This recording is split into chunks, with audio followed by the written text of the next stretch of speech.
Hola, buen día mis apreciados amigos. Hoy estudiaremos un pacto eterno. Antes de empezar lo haremos con una palabra de oración. Oremos.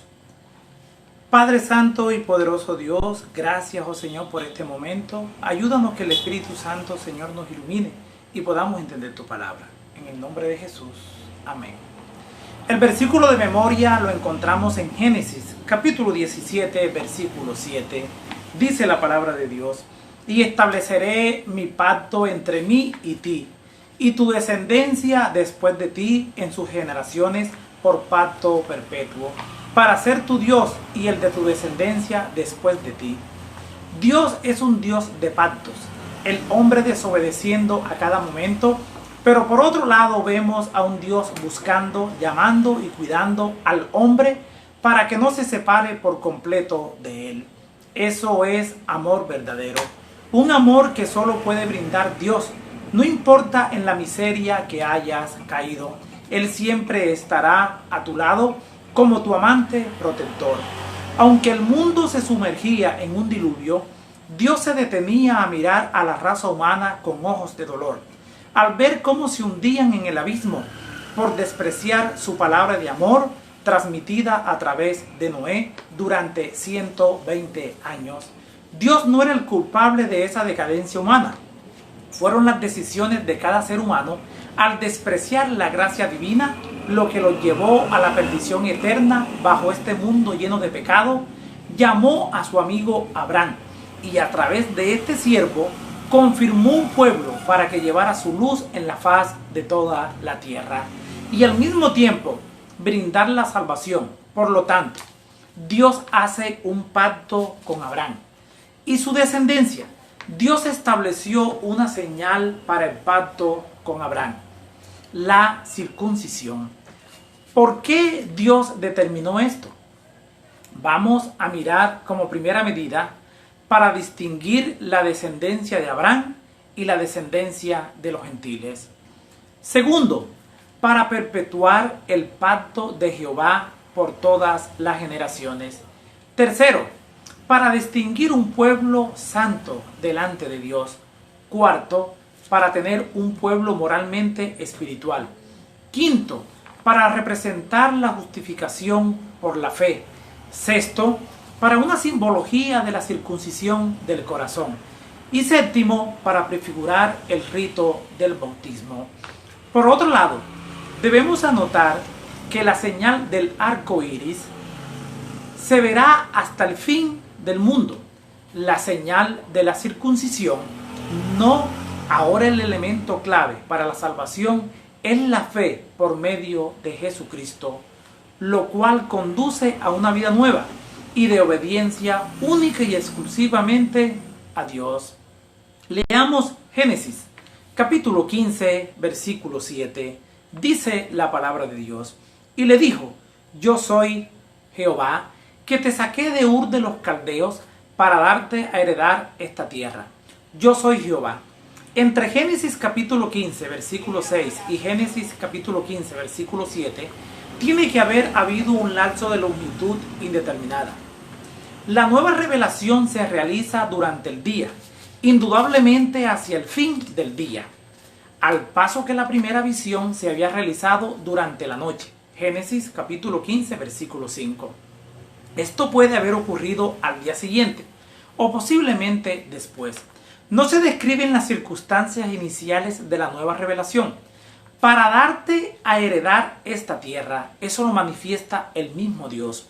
Por tercera vez, Dios le aseguró a Abraham que había de poseer toda la tierra de Canaán. Génesis capítulo 12, versículo 7 y Génesis capítulo 13, versículo 14 y 15. Pero su condición no había cambiado en lo más mínimo desde que entró por primera vez en Canaán. Dios repitió la promesa a intervalos y Abraham la aceptó sin ver nunca la señal visible de su cumplimiento. Todavía estaba errante y sin hogar, como había estado cuando llegó de Mesopotamia y no tenía ningún hijo. Al leer este versículo, notamos que Dios hace llamarse Yahvé o Jehová. Durante los tiempos bíblicos, la gente le daba mucha importancia al significado de los nombres. Al escuchar un nombre, los hebreos buscaban las características a ese nombre y también buscaban su significado, o buscaban el entorno por qué se dio ese nombre.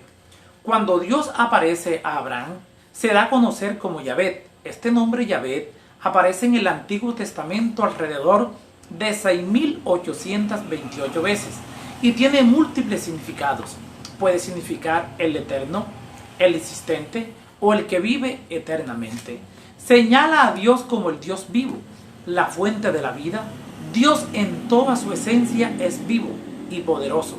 Sin embargo, los demás dioses solo vivían en la mente de sus adoradores. Eran dioses falsos y sin ninguna clase de poder. Cuando leemos Éxodo, capítulo 3, versículo 14, encontramos el significado de Yahvé. Dios mismo se da a conocer como yo soy el que soy. Este significado asegura la existencia de Dios, del Dios vivo que seguimos y adoramos. Además, es un Dios de dominio. Dominó el pasado, domina el presente y también domina el futuro. Ese nombre Yahvé aparece a Abraham para decirle: confía en mí, yo soy tu Dios, fuera de mí no hay otro. Confía en mí, tendrás la seguridad de la salvación. El nombre Yahvé revela aspectos de la naturaleza de Dios, aspectos de su identidad y aspectos de su carácter. Ya sabiendo y conociendo sus atributos, podemos confiar plenamente en las promesas divinas, porque Dios es el Dios Todopoderoso. Cada vez que escuches el nombre Yahvé, recuerda que se trata del Dios Todopoderoso. Seguimos avanzando y nos encontramos con el Shaddai. Leamos Génesis, capítulo 17, versículo 1. Dice la palabra de Dios: era Abraham de edad de 99 años, cuando le apareció Jehová y le dijo: yo soy el Dios Todopoderoso, anda delante de mí y sé perfecto.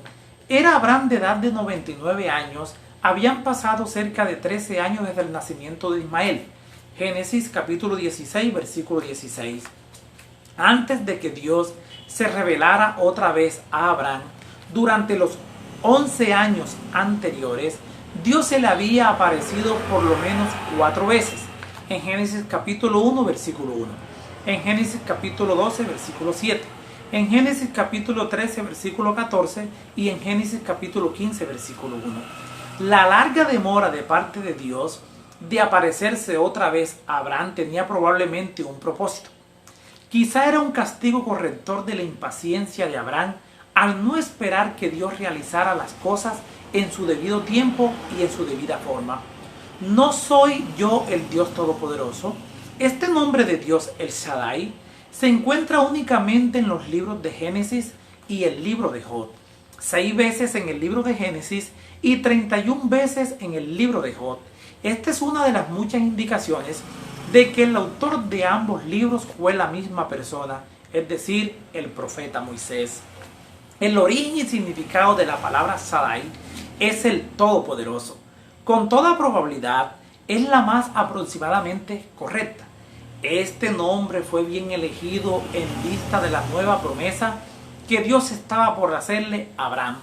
La idea principal en el uso de este nombre es mostrar la fuerza y el poder de Dios con la debilidad y la fragilidad de la humanidad.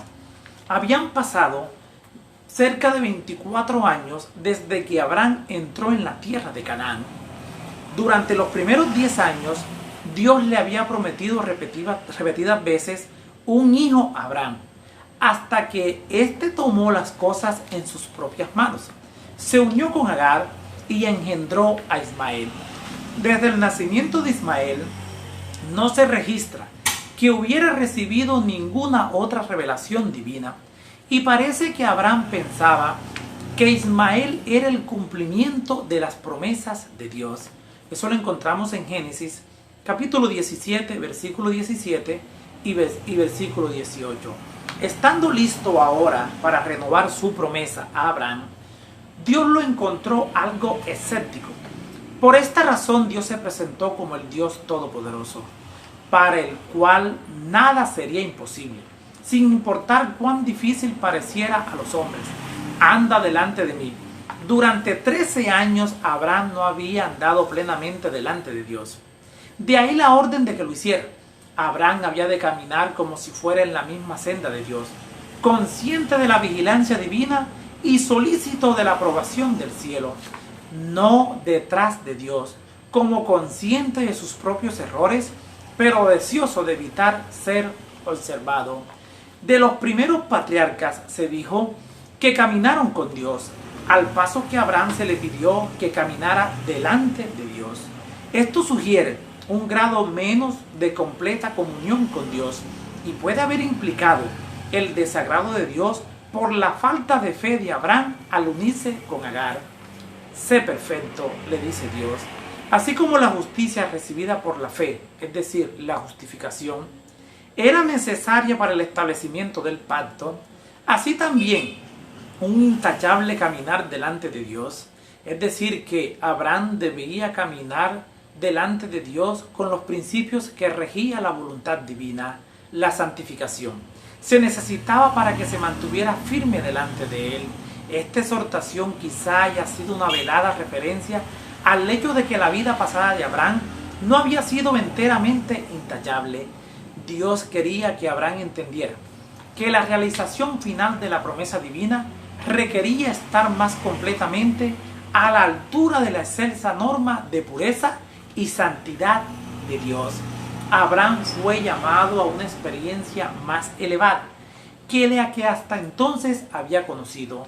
Dios cambia el nombre de Abraham a Abraham.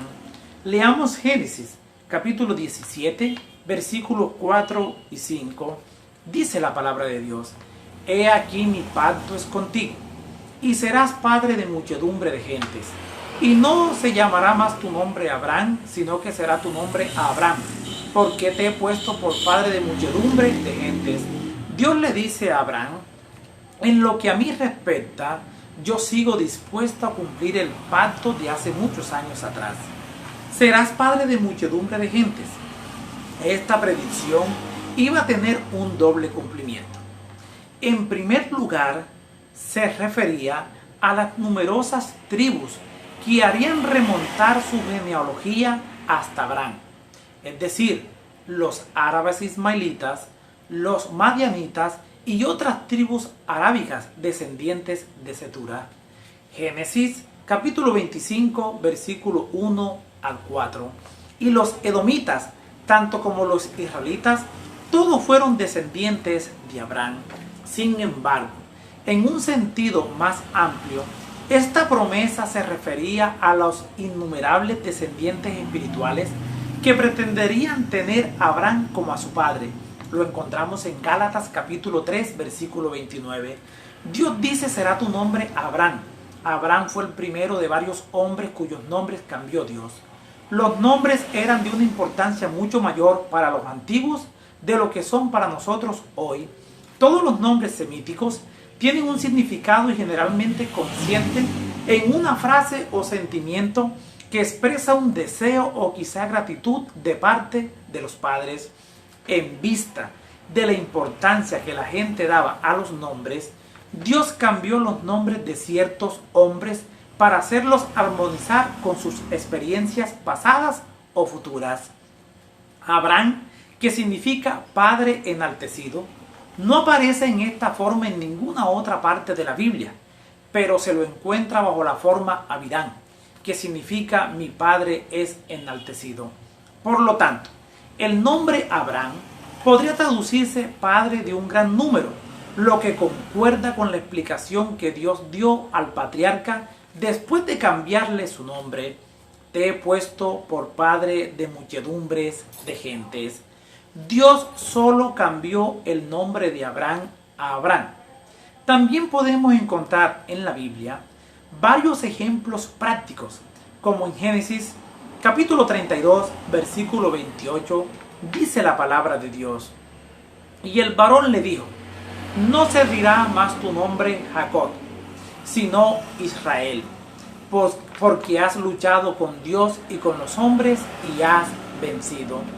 El gran cambio espiritual que había sobrevenido a Jacob fue entonces simbolizado por un cambio de nombre que indicaba la naturaleza de su nueva relación con Dios. Es decir, que Dios deseaba que el patriarca fuese transformado. Los nombres de Abraham y Sarai habían sido igualmente cambiados. Eso lo encontramos en Génesis capítulo 17 versículo 5 y Génesis capítulo 17 versículo 15. Y desde entonces las escrituras siempre lo llaman por su nuevo nombre.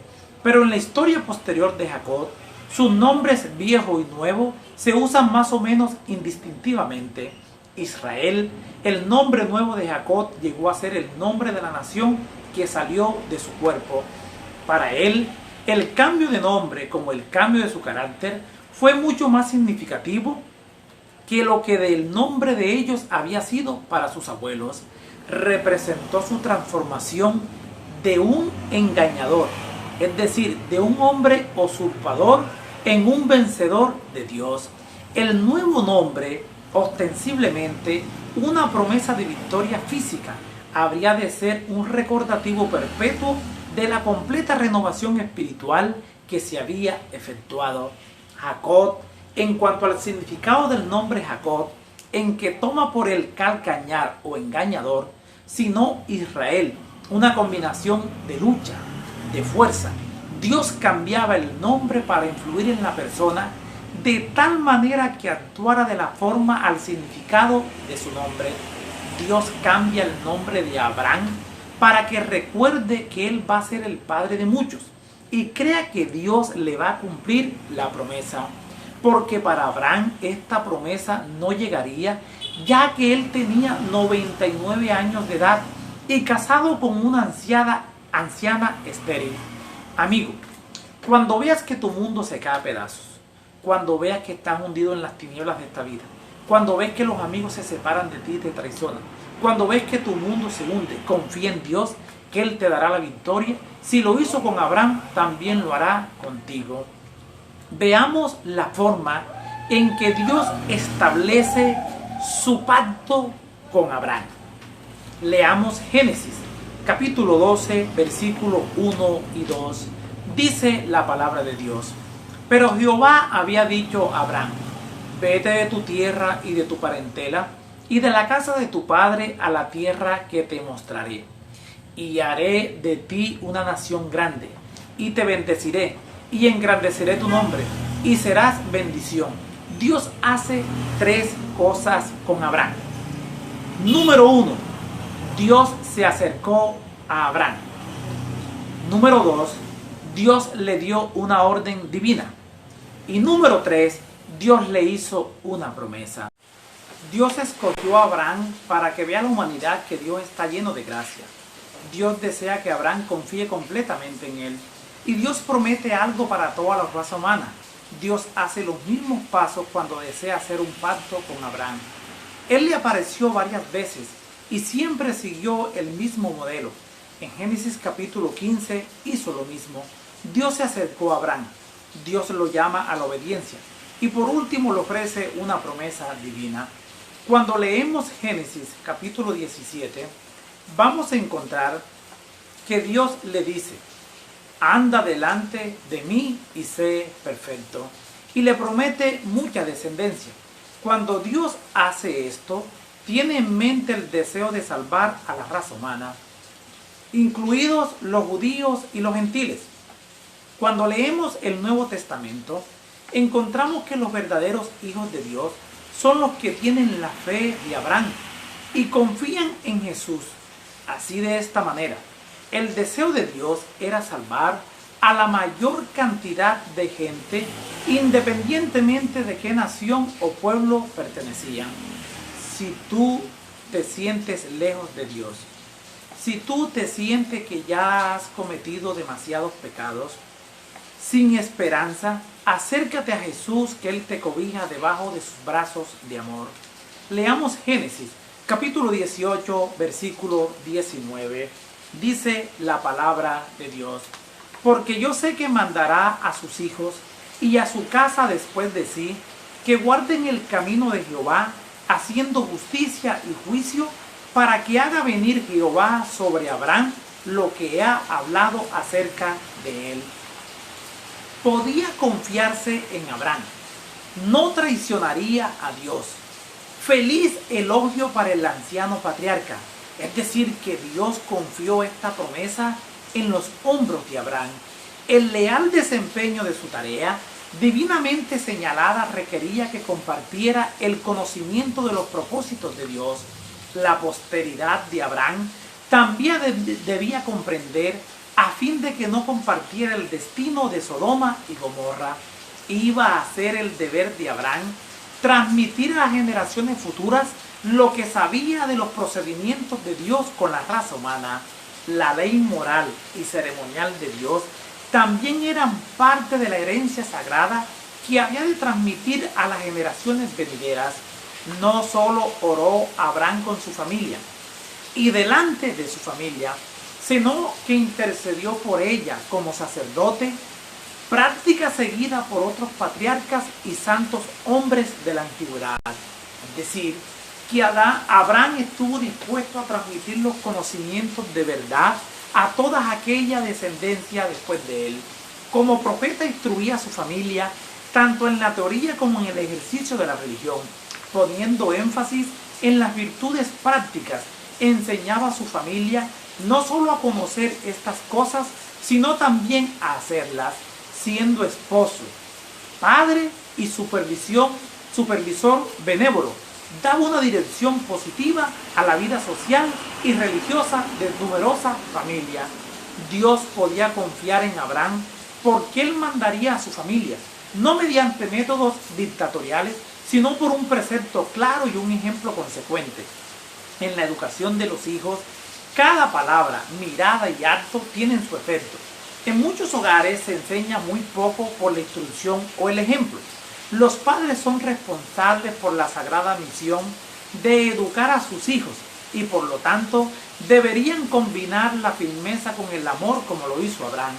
Esta tarea de educar a los hijos de la divina manera no puede ser delegada a otra persona, instructor o maestro, sin que haya el peligro de una grave pérdida. No debe esperarse que la influencia de maestros piadosos tome el lugar de la educación del hogar, sino más bien que la complemente. Cada una tiene su lugar y es incompleta sin la ayuda de la otra, que debe servir para reforzarla. Para concluir, las bendiciones del pacto no se pueden disfrutar a menos que el hombre cumpla con su parte. Cada vez que Dios hacía un pacto con el hombre, el hombre debía cumplir con su parte. Aunque Dios no estableció condiciones, son necesarias respuestas de amor, fe y obediencia. Eso demuestra una verdadera relación entre Dios y sus criaturas. Fue por medio de la obediencia que Dios pudo cumplir la promesa del pacto con el pueblo. Así que si desobedeces a Dios, seguramente romperás las condiciones de su cumplimiento. Si estás en desobediencia a Dios, Dios no puede derramar bendiciones sobre ti. Sé fiel a Dios y Él abrirá el cielo para ti en este momento. Acude a Él cada momento. Les habló Flavio Martínez. Que la paz del Señor les acompañe en este día.